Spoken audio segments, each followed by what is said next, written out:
श्री सूत जी ने शौनकादि ऋषियों से कहा,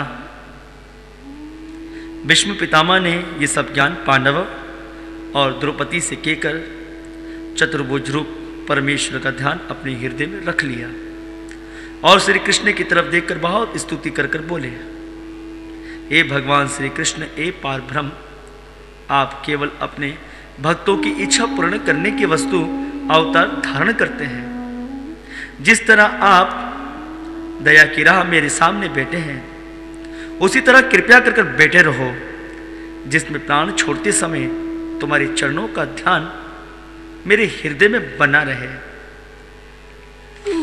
आप सबसे पहले थे, महाप्रलय में भी तुम्हारा नाश ना होकर आपकी माया से उत्पत्ति वे पालन नाश तीन लोगों का होता है। वे आप उत्पन्न होने वे मारने से कुछ प्रयोजन न रखकर केवल पृथ्वी का भार उतारने वे अधर्मी दुष्टों को मारने के वस्तु अपनी इच्छा से अवतार लेते हैं।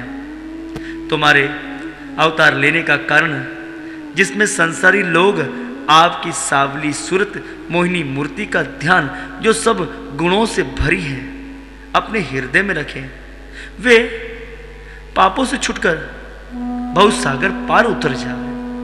तुम्हारी दया वे कृपा अपने भक्तों पर इतनी है कि अपने भक्त अर्जुन के प्राण की रक्षा करने के वस्तु उसके सारथी होकर आप आगे बैठे और अर्जुन को अपने पीछे बिठाया। जिस समय में तीखे तीखे बाण अर्जुन पर चलाता था, उस समय काल भी उन बाणों के सामने आता तो भाग जाता। सो आपने अर्जुन की रक्षा कर कर उन तीरों से बचाया और उन बाणों के घाव अपने अंग पर उठाए। सो मेरे बाणों के घाव से तुम्हारी सावली सूरत पर रत की छींटे मूंग के सम्मान ऐसी शोभा दिखती थी जिसकी शोभा का वर्णन नहीं हो सकता। आप अर्जुन को इस वस्तु धार्य देते जाते थे जिसमें उसका पराक्रम कम न हो, और आपके चंद्रमुख पर बड़े बड़े घुंघराले बाल कैसे सुंदर मालूम देते थे, जैसे काले भंवरे कमल के फूल का रस चूसते हैं। तुम्हारे मुखार बिंदु पर धूल उड़कर पड़ने और पसीना आने से कैसा मालूम देता था, जैसे फूल पर औस की बूंद रहती है, और वे पसीना तुम अपने पीताम्बर से पोंछकर दाहिने हाथ में कोड़ा, बाएं हाथ में रस्सी घोड़े की लीवे रथ को जल्दी से मेरी तरफ दौड़ाते थे। सो मैं ये केशव ये चाहता था कि वही आपका स्वरूप मेरी आंखों में बसा रहे। वे तुम्हारे कमल रूपी चरण मेरे हृदय से बाहर ना जाए। आप अपने भक्तों का ऐसा मान रखते हैं कि महाभारत होने से पहले तुमने प्रण किया था कि हम अस्त्र नहीं चलाएंगे, केवल रथ चलाकर शंख बजाएंगे। और हमने प्रतिज्ञा की,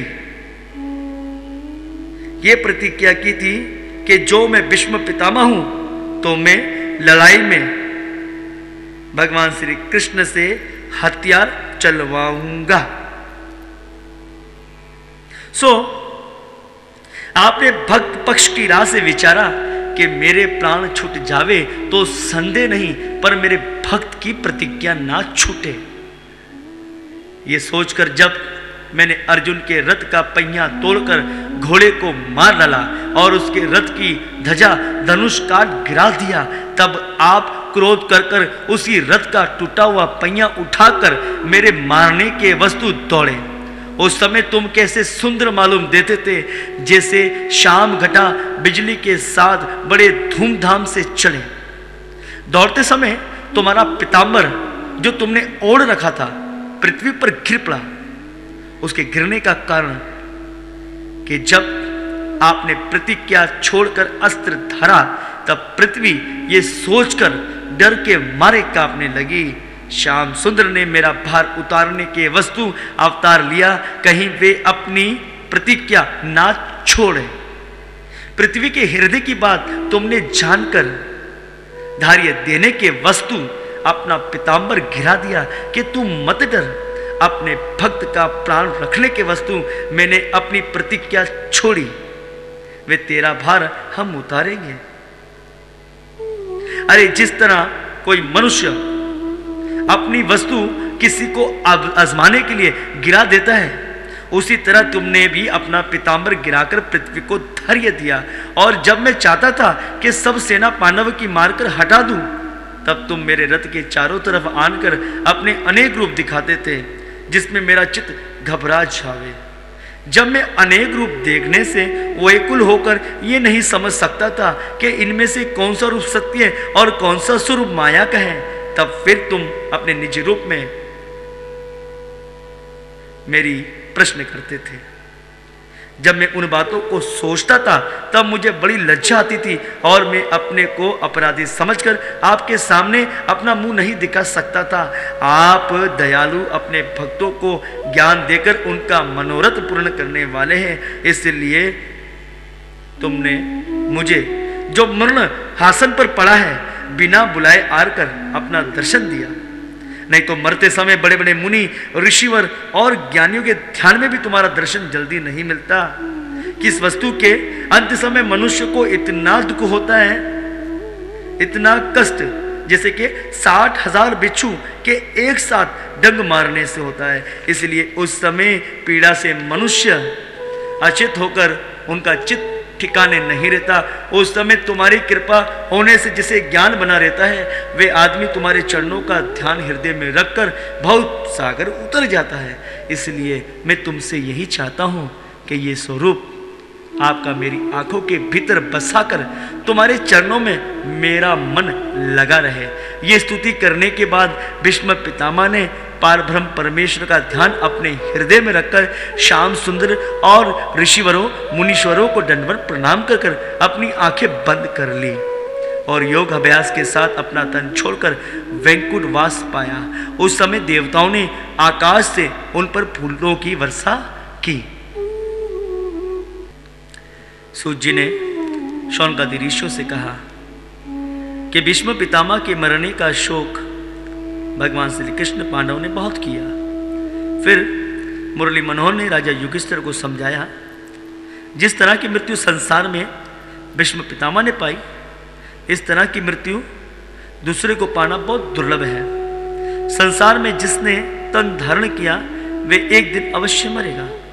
इस वस्तु इनके मरने का शोक छोड़कर हर्ष मनाना चाहिए। जो कोई मनुष्य का तन पाकर संसार की माया मोह में फंसा रहे, वे परमेश्वर से विमुक्त रहकर अपना जन्म व्यक्त गवावे, उसकी वस्तु रोना उचित है। सो विष्णु पितामह ने भक्ति पूर्वक धर्म युक्त रहकर शरीर त्यागने के उपरांत वैकुंठ को गए। इसलिए इनके मरने का शोक न करना चाहिए। ये वचन सुनकर राजा युधिष्ठिर ने अपने मन को धैर्य दिया और भगवान श्री कृष्ण की आज्ञा अनुसार युधिष्ठिर ने भीष्म पितामह का अंतिम संस्कार किया। जब मुरली मनोहर ने व ऋषिवर और मुनीश्वरों ने राजा युधिष्ठिर को हस्तिनापुर में लाकर राजगद्दी पर बिठाया, तब भगवान श्री कृष्ण महाभारत होने पृथ्वी का भार उतारने से बहुत प्रसन्न होकर राजा युधिष्ठिर से कहा, ए युधिष्ठिर, तुम प्रजा का पालन कर कर कुल परिवार समेत राज्य का सुख भोगो और जो कुछ तुम्हारे मन में सोच है उसको छोड़ दो। ये बात मुरली मनोहर ने राजा युधिष्ठिर को समझाकर उससे अश्वमेध यज्ञ करवाया। कुछ दिन वहां रहकर राजा युधिष्ठिर से कहा, अब हम द्वारकापुरी को जाएंगे। जिस समय श्याम सुंदर द्वारकापुरी जाने की इच्छा रखते थे, उसी समय अश्वत्थामा ने सिर मुंडने मणि निकल लेने की लज्जा से राजा युधिष्ठिर आदि पांचों भाइयों को जलाने के वस्तु ब्रह्म अस्त्र चलाया। जब वे अस्त्र अपने पंच मुंह बनाकर पांडव की तरफ आया, वे उस अस्त्र का एक छोटा सा हंस गर्भवती उत्तरा के पेट में घुस गया। वे उसके उदय में आग जलने लगी। तब वे उस आग से व्याकुल होकर नंगे सिर दौड़ती हुई कौंती के पास चली गई। जब कौंती ने उसको अपने साथ श्याम सुंदर के पास ले जाकर उसके पेट में आग जलने का हाल कहा, तब दुखभंजन ने सुदर्शन चक्र को आज्ञा दी कि तुम जाकर पांडवों की रक्षा करो। और भगवान सवे श्री कृष्ण अंगूठे के समान अपना रूप धारण कर उत्तरा के पेट में चले गए और गदा हाथ में लेकर वहां घूमने लगे। उस समय परीक्षित ने सावली सूरत मोहिनी मूर्ति का दर्शन पाने से चिंतित होकर अपनी माता के पेट में उसको दूसरा बालक समझा। जब अश्वत्थामा का ब्रह्मास्त्र युधिष्ठिर आदि को जलाने में नाकामयाब होकर अश्वत्थामा के पास आ गया, तब भगवान श्री कृष्ण बहुत प्रसन्न हुए। प्यारे भक्तों, राजा वैराट की बेटी उत्तरा अपनी जाति के अभिमान से गुरु से विमुक्त थी, हरि चरणों में प्रेम विश्वास नहीं रखती थी, इसलिए ब्रह्म अस्त्र का एक छोटा सा अंश उसके पेट में चला गया था। सो कौंती के कहने से श्याम सुंदर ने उसकी भी रक्षा की। जब भगवान द्वारका को जाने लगे, तब कौंती, वे द्रौपदी, वे राजा युधिष्ठिर, वे अर्जुन, वे भीमसेना, वे नकुल, वे सहदेव ने उनके सामने हाथ जोड़कर कहा, ए दीनों पर दया करने वाले, ए दीननाथ, तुम्हारे जाने से हम लोगों को बड़ा दुख मालूम होता है। अब हमारी रक्षा यहां कौन करेगा?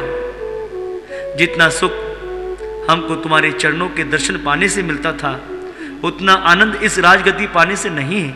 तुम्हारे चरण देखे बिना हम लोगों को धैर्य किस तरह होगा? और कौंती हाथ जोड़कर बोली, हे महाप्रभु, अब तक मैं तुमको अपने भाई का बेटा समझकर तुम्हारी महिमा नहीं जानती थी।